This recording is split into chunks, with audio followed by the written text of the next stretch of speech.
Hey everybody, this is Perch, and well, I mean, you clicked on the video title or saw the thumbnail, so you know what's going on, and that's that Avengers Incorporated is actually coming to an end.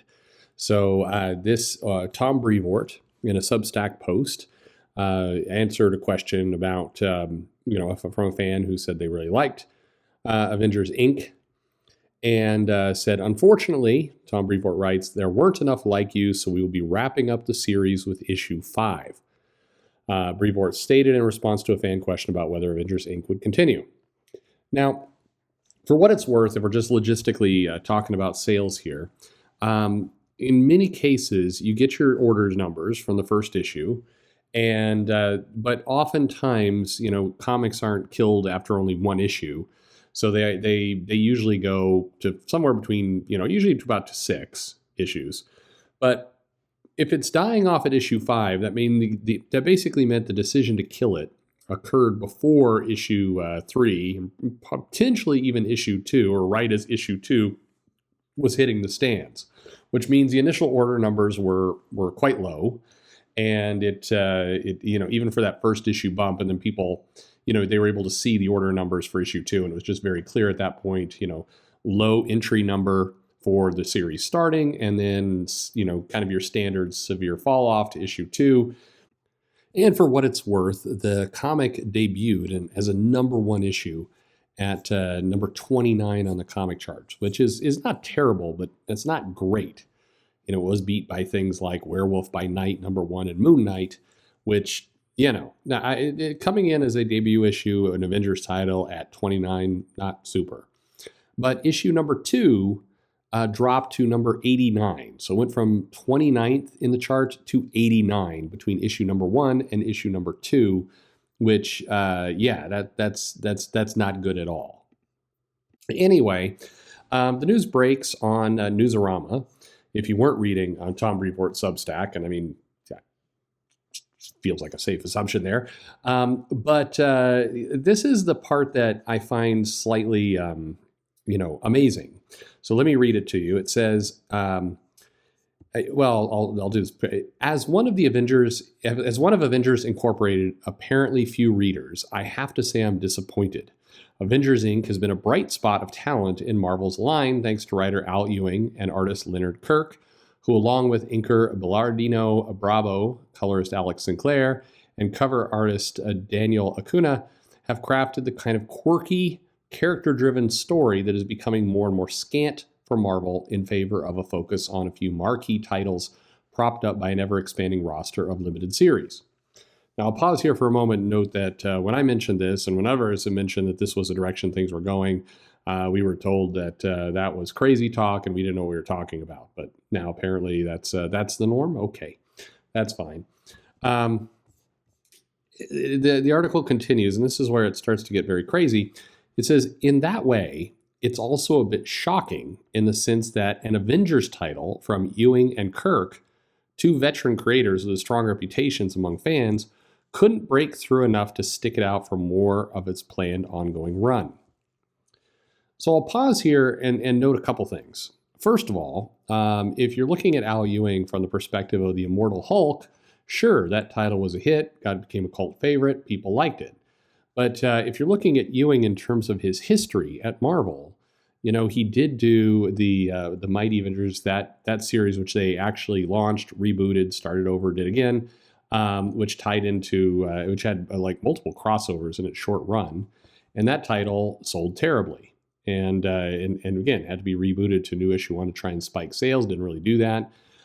He did the Ultimates, title that also had a short run, and then a sequel to that, which in another attempt to boost that number 1 issue. This was the one that famously had Galactus on the team.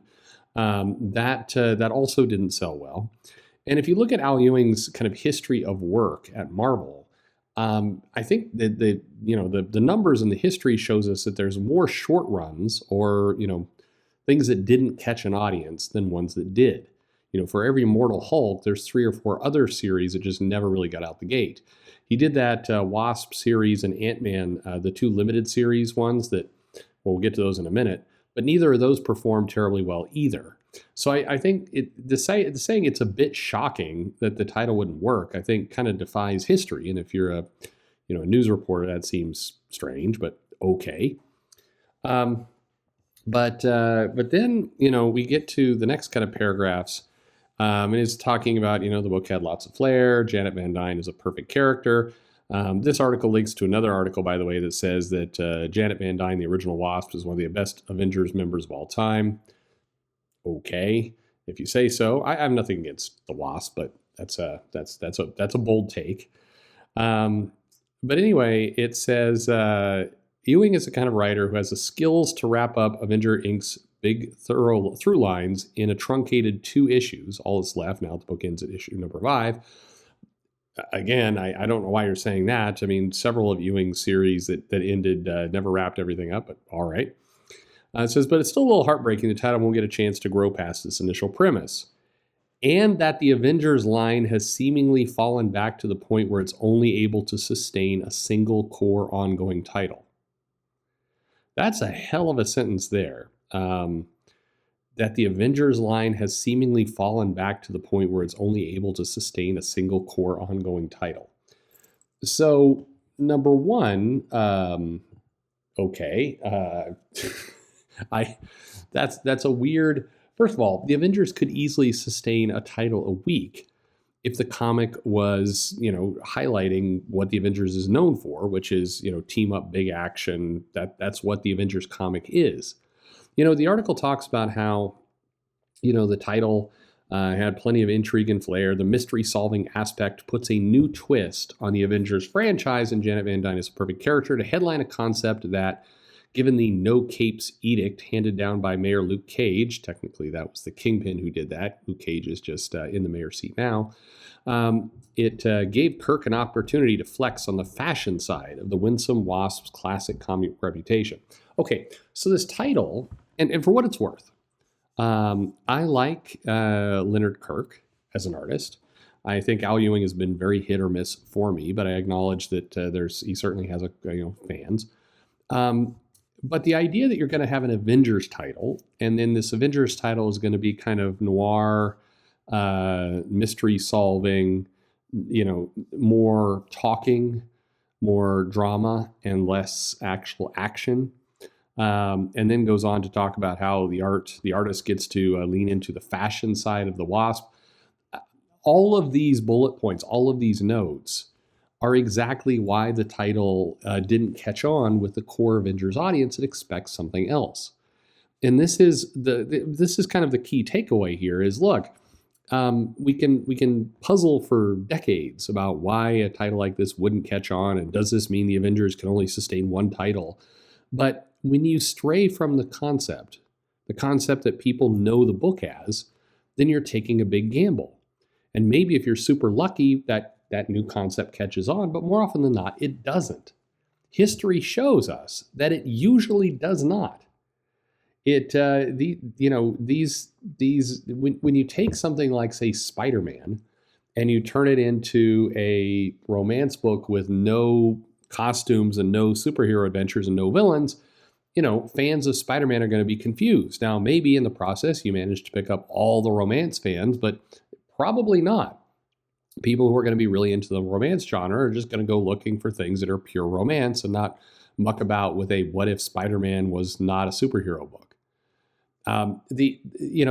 Yes, it's fair if you want to branch out and try different genres, but when you do it with pre-existing characters, your odds of success are low. It is low. Sorry, I mean it's just the truth. And so it's not a surprise when this book was first announced, and there's a video proving it. When I announced this book, I said, it'll be lucky if this thing gets 6 issues. Turns out it was not lucky. It didn't get 6 issues.